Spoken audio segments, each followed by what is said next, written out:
Për gjithë ju klyshët e komunistave që pas një muaj të tërë që jene në çesh, akoma nuk ju ha goja mut me thon një fjalë të mirë për protestën, vetëm fjalë të këqija. Unë desha më ju bëj një pyetje, me këtë që ndodhi sot, nëse ju plaçin syt, nëse si pat lajmet. Vazhdon akoma meriton Edi Rama mbështetjen e juaj zemra? Do vazhdoni t'ia jepni? Jeni akoma në gjumë duke pa ëndra të bukura? Qofse nuk e vutre çka ka ndodhur sot ju është vërtetuar për gjithë shqiptarët që e ngjojnë këtë video që një qytetar, secili nga ju vlen më pak se makina e një deputeti. Vlen më pak se makina e Erion Braçës, makinë të cilën e ka bler me lekë të juaja. 10.000 euro, ku diun 30.000 euro, sa do që të ketë bë makina, e kupton? Lavazhi, mos gabofsha, kushton 5.000 lek, 10.000 lek me pastru nga vezët. Ka që problem pas ka qenë? Ju vleni më pak se një makinë, nëse këtë makinë e ka një deputet. Kujtoni se zbatohen rregullat. Doni rregulla, keni besim të kushtetuta dhe të ligji. Shfletoje kushtetutën ose me taksirat gjithë natën sot. Shif mos ma gjen një nen që lexon që një polic ka drejt të arrestoj një protestues paqësor sepse goditi me vezë. Veza, mos gabofsha, kërkojni ku doni, është një simbol internacional i një proteste paqësore. Pse? Sepse veza nëse të bie turive dikush në lulet ballit me vezë nuk të ndodh asgjë. Thjesht bëhen shtëpis. Është diçka paqësore, është simbolike veza, nuk ka drejt me të arrestu, sepse nuk shkaktove dhunë. Aq më tepër që ishin Dritan Goxhaj, domethënë plus Shkëlzeni që e përshëndes me këtë video, je herozë. Këto ishin njerëz që po mundoshin me ul gjakrat, ishin mes protestuesve dhe policave dhe po mundoshin me ul gjakrat.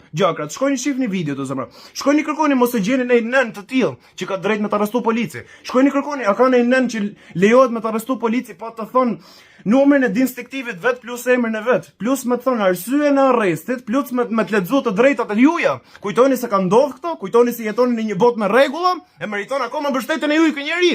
Kujtoni se nuk do ju tradhoj dhe ju një ditë. Kujtoni se nuk jeni në gjumë, po shihni ëndra të bukura. Do keni edhe ju nevojë në të ardhmen kur t'ju pushtojnë në shtëpinë tuaj me protestu. Edhe do kujtoni që unë i dola kundër atëherë, edhe masa pas kam pas gabim. 200.000 veta o zemra janë bë në një datë, nuk e maj me datën dhe ai nuk po ju dëgjon. Po kur të kesh nevojë vetëm ti, të kesh një hap personal ti, kujto se do të ngjoj.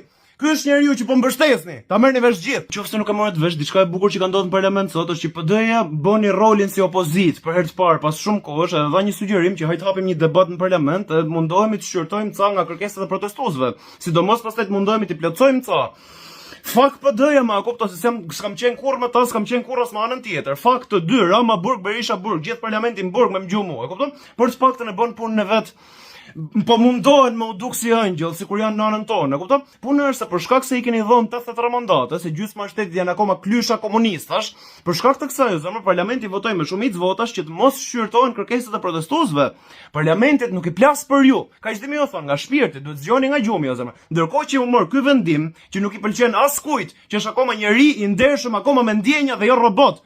Ky vendim u mor sot dhe ndërkohë që u mor ky vendim, jashtë derës parlamentit u arrestuan paligjshmërisht protestues paqësor. Ky është vendi që keni shkaktuar ju, klyshët e komunistave. Një gjë nga shpirti më ju thon, un po marr pjesë për ditë, zemra vet po shkoj për ditë atje, un kam zero shpresa, të paktën edhe një 5-6, ku diun 10 vite në vazhdim. Derisa të vdesin brezi i fundit i klyshave të komunistave që janë gjallë akoma fatkeqësisht. Rama, edhe sa akoma nëse do zgjasë kjo fasat që jeto moj të plak. Nëse e shef në herë këtë video, e venos në herë kot rastësisht më na dhon një përgjigje jo idiote, si kryeministër që jeni, një përgjigje serioze. Edhe sa akoma nëse do zgjasë kjo strategji o plak. Është taktike ulët sipas menimit tim. Mos harro kurrë që nuk jem mbret akoma, mbështetësit e tu janë klyshat e komunistave, që siç folëm është fatkeqësi për shtetin që janë akoma gjallë këto njerëzish. Mos harro kurrë, mbështetësit e tu janë njerëz pa trun kokë. Më vërtet zemra mendon se do bien pre Xhenzia e të njëjtës propagandë që kanë ra pre klyshat e komunistave, që lagën natën me mendimin që mund të ngjallet e dërimi shërohet Enver Hoxha nga trupi jot. Këto janë njerëzit e tu, mos e harro kurrë këtë gjë. Këto njerëz do mbarojnë një ditë. Shpresoj mos ta kesh boll llogarinë mas ja 2 vitesh, që do i kesh akoma listat me mbështetës kaq se i ke tash. Sa më nëse do e kesh të gjatë listën e mbështetësve ose petalive më të bukura të trëndafilit socialist. Masi ke boll llogarit gabim. Do të vi ditë edhe ty, kaq desha me të thonë.